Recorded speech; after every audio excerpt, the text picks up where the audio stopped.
Good morning, viewers. Just doing a bit of an update on the Postmasters cottage that I bought out in Condinin in the wheat belt. This tree when I got here was all hung over down to the ground, and out the front was a mess as well, and there was a pile of rubbish here, and all the leaves from out the front. A great big long line. So done a lot of gardening type work, cleaning up around the place, and it's made the yard look bigger. All this that you can see in front of me here is steel I've salvaged. On this end it's a lighter gauge, over there it's the heavier gauge, which I'm going to use for uprights, the heavier gauge, and the lighter gauge of course for the roof trusses and beams.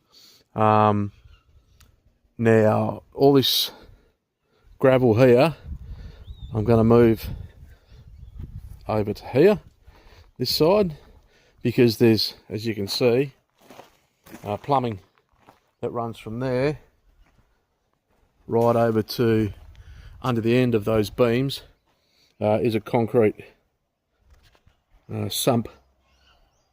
So you can't concrete over plumbing that you're going to need to access. So the concrete's going to go from the back corner of this shed right over to here, and then down past that drain I just pointed out, and out to the front of my shed here, and that's sort of the same area that the shed's going to be built to. So I'm doing all this myself. Done a bit of concreting in the past, but I'm certainly no expert. I've never built a shed or anything before, so that's going to be a steep learning curve. I've got all the tools and that to do it. I've got YouTube, so it should be interesting to see it develop. It might end up looking like a bit of abstract art in the end, but I'm sure it'll be strong. I tend to over-engineer things. This is my veggie garden, my winter crop. So potatoes and broccoli and Brussels sprouts, lettuce, celery, chilies there, garlic, onions, silver beet, spinach, rocket, some tomatoes, and right along the back there's all beans coming up along the where all that wire is. So life's been busy and interesting, a lot of new experiences, and I'm absolutely loving it actually. You wake up every day and there's jobs to do. I'll have to get back to teaching in the next probably starting term 3, because just going through your savings a bit depressing. It's nice to have a good chunk of emergency money. Yeah, that's my camper that you saw in previous videos, my Jayco Swan Outback. She's all under cover and wrapped up for winter over there. In the shed here, this is my wood shed, and it's full of, you don't get these in Perth, these are mallee roots, and they burn hot. They're very hard, they're like a fossilised timber, and I burn them in combination with this is salmon gum. So you burn them together. Salmon gum burns longer, but you have to maintain it to keep your fire. You have to keep moving it and chipping off your coals. Oh, g'day guys. I was making a video. Right, I'm going to hang up. Plumbers here. Right, back to it. Just had the plumbers come out when I was in the middle of recording this video. Just pricing me up, moving my laundry from this old building into the room at the back of the house there, where you can see the pipes on that back wall. So I'll have the laundry in the house, and this well, this boarding's all bugging that here.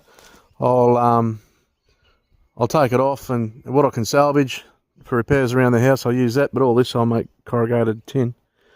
It's just another job. All these trees here I've cut all back, and yeah, so I've got plenty to do.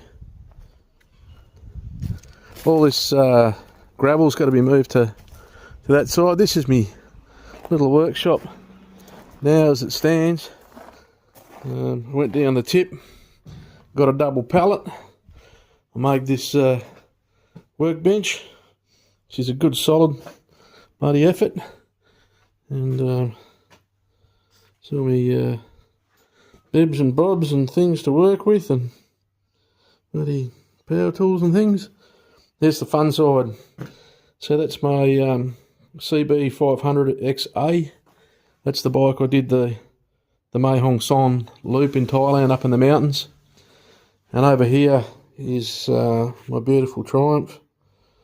I absolutely love to bits. I'm going to go out for a ride on that today.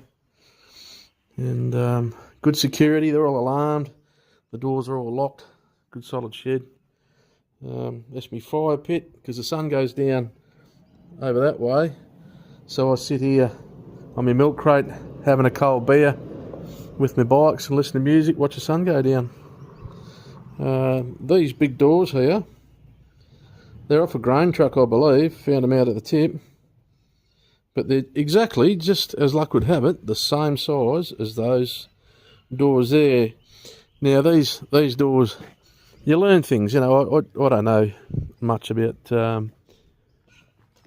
you know, the thickness of steel and what it means to applications and that, but it turns out that this steel here is too light a grade, and if you see down there, it's buckling. So I'm going to replace these doors with those big grain truck doors. Got them for free. All that, all these beams here would have cost easy a couple of $1,000 or more if you were to buy them from somewhere like Bunnings. But I got them for nothing, you know. You're out in the bush and there's a demolition going on, and, you know, you give a carton of beer or whatever and you're in business. This me peach tree, autumn time, losing its leaves, but she's a good fruiter. I've got a mandarin tree there. I've put this trellis up around this huge old grapevine, and I'll run chicken wire over it, and that'll grow up over there. Be a nice cool place to sit come summer once the grapes are growing right over that. I've got fruit trees to go in all down that back fence there, and these big plastic things called IBCs. They're 1,000 litre containers, and I'll have 2 or 3 of them here. I'll catch the rainwater off the roof. I've got all new gutters coming, and I'll irrigate using rainwater all my fruit trees and my veggies. There's my 4-wheeler in the shed there. She's good fun for getting motorbikes and for getting wood and taking the kids for a wrap through the bush. There's all my chainsaws up there. I was given and left most of those. Some will work, some won't.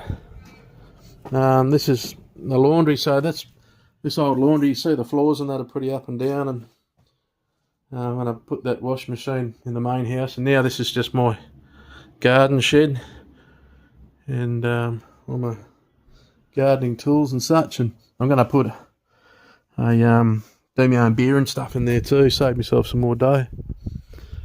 Now we'll head around the front of the house. Not sure what I'm going to do with this bathtub yet. I might, it might be my down the back immersion pool for hot days. I'll just fill it full of fresh water and jump in when I'm too hot. Lemon trees come good. Put all citrus fertiliser and that on it. My Uncle Pete and Auntie Penny helped me clean all this up. They worked like Trojans. And Mum and Steve have just been here for 4 days, and they helped out a great deal too. So very grateful to have loving family. All this has all been cleaned up and swept up from the last time I showed you. All this was covered in leaves and you couldn't even see all this beautiful paved rock work. There's my pizza oven moved over to there. Got a new bottle and regulator on it. She works a treat, cooking pizzas and roasts and such. I've planted all these little flowers and things, just little umbrella trees, and just to bring it up a bit. Put all these lilies in. I'm just working on reinstating the reticulation at the moment, because when summer gets here, little elkhorn up there, Mum's going to give me a really big one from Uncle Fred and Auntie Rosemary, and She wants that little one because she says the big one's too big for her. And I got frangipanis and that all put in. And over here, this garden bed, which Pete and Pen helped us build. It's all planted out now with some colour. And I've got lawn down where I ripped out all that old synthetic turf. I planted lawn and she's all coming up good now. More planting. Pete's paved all this here and put this curbing in. So Petey's in his 70s and he's still strong and good worker. Put a fig tree in there, those beautiful big purple figs. More flowering plant life in that here. So yeah, things are coming on. Lovely big lavender over there. This stump has got a like a big iron bowl thing on it. I've got planted out with sort of tulip type bulbs for springtime, and then in summertime it'll erupt in sturt pea to cascade over that stump so you won't see it. Beautiful Australian native sturt pea. And got some more bulbs in here. Frangipanis, blueberries over there. Blueberries struggling a little bit. I think it's the clay soil, the damp clay soil it might like better drained soils than this. So she might be going back in a pot to be looked after. This beautiful tree man fern, what do you call him? Groot. This be peace lily, that's struggling a bit there. Comes up with a beautiful white flower, but new soil. And me herb garden, that's a sawtooth coriander. That one is, I think that's oregano. Yeah, that's oregano. Of course, chilies. This is thyme. It's just a lovely flowering plant. They're chives, if you like your sour cream and chives and stuff on your potatoes. And parsley. But yeah, put a retractable hose on. Just keep chipping away. All this here, we lifted up all this paving because we thought the re-stumpers were coming, but then now they're not until summertime, so I had to put it all back again and just had the plumbers in because we had a big sort of a leaky problem there, which, you know, you got to expect these things in an old house. You don't go and spend all your money on buying an old house when you haven't got enough money left to fix it. So yeah, I made sure I had, that's a lime tree I've put in. This is kaffir lime for doing Thai cooking. And yeah, that's the update. I've started sanding out here. That's a big job, it's going to take a long time, but I don't mind, I'll just chip away at it. But yeah, that's the update. I'll check in with you guys later. See ya. G'day viewers. Well, good afternoon I should say. Just in Condinin. The trees are just loaded with olives. I've already picked a big heap and cured them, and they came out absolutely delicious. So I'm up on the back of my ute and picking a few more kilos of olives. I'm just next to the petrol station, the old Golden Fleece, and it's a beautiful afternoon. I don't know what the weather's like in Perth, but it's usually nice here when it's raining in Perth. But yeah, yum yum, olives.